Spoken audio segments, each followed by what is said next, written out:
Is political freedom a myth in Russia? The story of Alexei Navalny, Russia's most prominent opposition leader, certainly paints a grim picture. In the past decade, Navalny emerged as the most significant critic of President Vladimir Putin. His relentless pursuit of transparency and accountability from Russia's ruling elite earned him the ire of the establishment. The events leading up to his demise are a stark reminder of the high price dissenters pay in Russia. Navalny was serving a sentence of 19 years on charges of extremism, widely seen as politically motivated.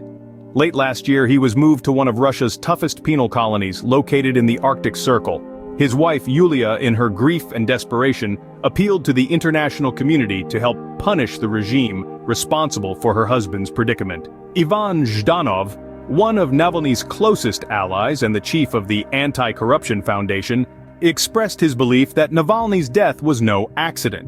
He stated that it was highly likely Navalny had been killed, suggesting that a murder had in fact occurred. The prison service in Russia's Yamalo-Nenets district, where Navalny was being held, reported that he had felt unwell after a walk. They claim that he had almost immediately lost consciousness, and despite the immediate response of an emergency medical team, they were unable to resuscitate him.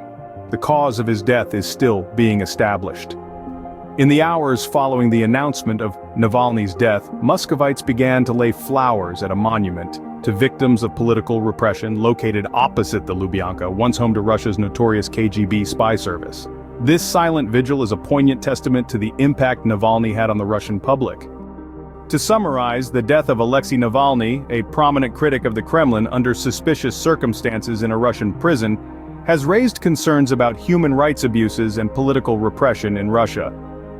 Despite surviving a poisoning attack in 2020 that he attributed to the Kremlin, Navalny ultimately succumbed while serving a politically motivated sentence.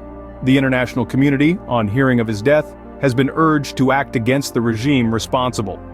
In conclusion, the story of Alexei Navalny is a tragic tale of the high price of political dissent in Russia. His death brings into sharp focus the question we began with: is political freedom a myth in Russia? The answer, it seems, is a resounding yes. As we continue to watch the events unfolding in Russia, we hope for a future where political freedom is not just a myth, but a reality for all.